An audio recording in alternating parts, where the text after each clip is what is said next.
কোকৰাঝাৰত দিনজোৰা কাৰ্যসূচীৰে মন্ত্ৰী অশোক সিংহল গুণোৎসৱৰ কাৰ্যসূচীত অংশ লৈছে মন্ত্ৰীগৰাকীয়ে কোকৰাঝাৰৰ তিনিখনকৈ বিদ্যালয়ৰ গুণোৎসৱৰ কাৰ্যসূচীত ভাগ ল'লে অশোক সিংহলে ৰাষ্ট্ৰভাষা বিদ্যাপীঠ হাইস্কুল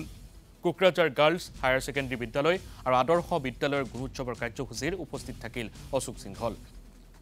শিক্ষাৰ্থীসকলৰ সৈতে মত বিনিময় কৰে মন্ত্ৰীগৰাকীয়ে বিদ্যালয়সমূহৰ অভাৱ অভিযোগৰ কথাও অৱগত কৰিলে মন্ত্ৰীগৰাকীক উন্নয়নৰ মাপকাঠি ৰাস্তা ঘাট দলং পথ পদূলি হ'ব নোৱাৰে উন্নয়নৰ মাপকাঠি হ'ব লাগিব আমাৰ শিক্ষা অনুষ্ঠান আৰু তাত পঢ়া শুনা কৰা আমাৰ ছাত্ৰ ছাত্ৰীয়ে কিমান গৌৰৱ কঢ়িয়াই আনিছে কিমান ভাল মানৱ সম্পদ আমি গঢ় দিব পাৰিছোঁ এটোৱে উন্নয়নৰ মাপকাঠি গুণগত মানদণ্ড উন্নত কৰাৰ কাৰণে আমি চেষ্টা কৰি আছোঁ স্কুলে স্কুলে গৈ আছোঁ পৰিৱেশ মন মস্তিষ্ক এটা বেলেগ জাগাত ঘুমাই গৈছে সৰু ল'ৰা ছোৱালীৰ লগত কথা পাতি মনটো এনেও ভাল লাগে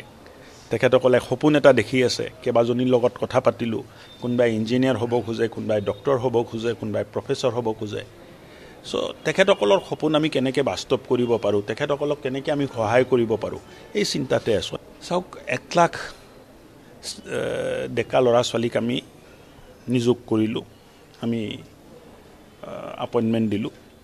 আৰু 18,000 নে কিমান এটা আপইণ্টমেণ্ট ওলাইছে মই ভাবোঁ যে লাহে লাহে অসম এটা ভাল ৰাস্তাত আগবাঢ়ি আছে মুখ্যমন্ত্ৰী ডাঙৰীয়াৰ নেতৃত্বত 3টা কাম হৈছে মূলত প্ৰথম হ'ল অসমত স্থায়ী শান্তি আহিছে স্থায়ী শান্তিয়ে উন্নয়নৰ কথা চিন্তা কৰিবলৈ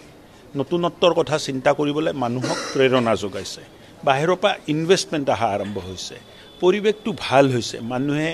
আন্দোলন ধৰ্মঘট পিকেটিং ইয়াৰ পৰা আঁতৰি এতিয়া কেনেকৈ আমি আগুৱাই যাব পাৰোঁ সমাজ কেনেকৈ আগুৱাই যাব পাৰে ৰাজ্য কেনেকৈ আগুৱাই যাব পাৰে তাৰ চিন্তা কৰা আৰম্ভ কৰিছে চ' এই গোটেই পৰিৱেশৰ জৰিয়তে মই ভাবোঁ যে অসমবাসীয়ে এক নতুনত্ব অনুসন্ধান কৰাৰ চেষ্টাত লাগিছে আৰু তাত